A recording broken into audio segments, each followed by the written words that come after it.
Çin işgalindeki Doğu Türkistan'da yaşayan Kanadalı bir çift geçtiğimiz günlerde Çin hükümeti tarafından Doğu Türkistan'da Uygurlara yönelik zulme nasıl tanık olduklarını dış dünyaya anlattı. Çift kendi gözlemleriyle Çin makamlarının Uygurları bastırmasını çok düzenli olarak nitelendirdi. Gray Dyke ve eşi Andrea Dyke yakınında Ajans France Presse özel bir röportaj yaptı. Ajansa bir şeylerin olmaya başladığını gördüğünü ve bunun iyi bir sonuç olmayacağını bildirdiğini söylediler. Onlar her hafta daha fazla kısıtlama, yeni düzenleme ve yeni gelişmeler oluyordu dedi. Dyke çifti Asya'daki bir sivil toplum kuruluşlarından bir iş kabul etti ve 2007'de Doğu Türkistan'a taşındı. Andrea 23 Nisan Cuma günü Kanada'nın Montreal kentindeki evinde Ajans France Presse oradaki yaşamı gerçekten sevdiklerini, Uygurlarla birlikte olmayı, onlar tarafından kabul edilmeyi ve kültürleriyle bütünleşmeyi sevdiklerini söyledi. Andrea, göze çarpan bir pazarda Uygur'a izin verilmediğini belirten bir işaret gördüm dedi. 2016 yılında baskı arttıkça çift polis sayısındaki artışı fark etmeye başladıklarını, her ana kavşağa kontrol noktaları kurulduğunu ve her yere Çin Global Televizyon ağının gözetleme kameralarının yerleştirildiğini söyledi. Andrea birdenbire bir markete girmek için havaalanı düzeyinde güvenlikten geçmeniz gerekiyor dedi. Sırada gözaltı kampı var. Gray orada çok fazla güvenlik önlemi olduğunu ve Uygurların bir ulus olarak çoktan bunalmış durumda olduğunu söyledi. Dyke çifti 2018'de Doğu Türkistan'dan ayrıldı ve Kanada'ya döndü. O dönemde vize kurallarının sıklaştırılmasının ardından çok sayıda yabancı bölgeyi terk etti. Gray çok fazla kısıtlama olduğunu ve büyük bir hapishanede yaşıyor gibi hissetti. O, çevremizdeki Uygurlara yük oluyoruz. Onları bizi tanıyanlar her ne sebeple olursa olsun gözaltı kamplarına konulabilir ve bizi tanıması sebeplerden biri olabilir dedi.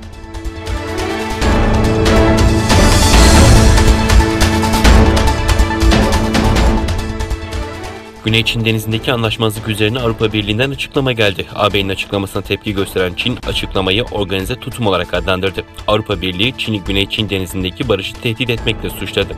Çin'in 2016 yılında tanımayı reddettiği davaya referans yapan yetkili, Güney Çin Denizi'ndeki gerilimin bir resif çevresindeki Çin gemilerinin varlığıyla ilişkili olduğunu söyledi. Filipinler ve Çin arasındaki gerginlik 2016 yılında Uluslararası Tahkim Mahkemesi tarafından sonuçlanan davaya dayanıyor. Karara göre Çin'in Güney Çin Denizi'ndeki tek tarafta egemenlik talepleri yasal bir zemine dayanmıyor. Ancak Çin bu kararı tanımadığını bildirmişti.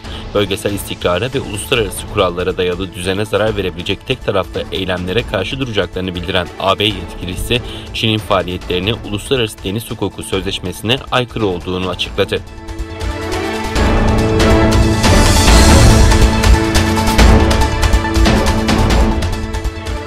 NATO ve Amerika Birleşik Devletleri'nin Afganistan'daki askeri varlığını çekme süreci fiilen başladı. Afganistan'daki ABD ve NATO güçlerinin komutanı General Austin Scott Miller, pazar günü yaptığı açıklamada çekilme işlemiyle ilgili resmi başlangıç tarihinin 1 Mayıs olarak belirlenmiş olmasına rağmen bu işlemlere yönelik alınan önlemlerle sürecin başlatıldığını bildirdi.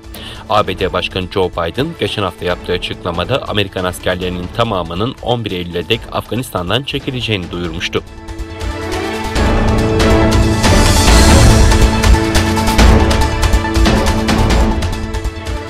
Ermenistan Başbakanı Nikol Paşinyan, 20 Haziran'da yapılacak olan erken seçim öncesi istifa etti. Paşinyan, Facebook hesabından yaptığı açıklamada seçime kadar başbakan vekili olarak göreve devam edeceğini söyledi.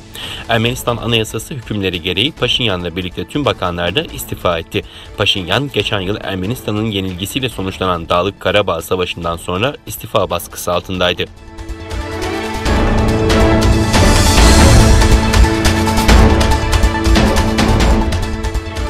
Irak İçişleri Bakanlığı, Bağdat'taki pandemi hastanesinde dün çıkan yangın sonucu ölenlerin sayısının 82'ye yükseldiğini duyurdu. Bakanlık sözcüsü, COVID-19 hastalarının tedavi gördüğü İbn el-Hatip Hastanesi'ne çıkan yangında 82 kişi şehit oldu, 110 kişi de yaralandı dedi. Sözcü, yangının çıkış nedenine ilişkin herhangi bir açıklamada bulunmadı.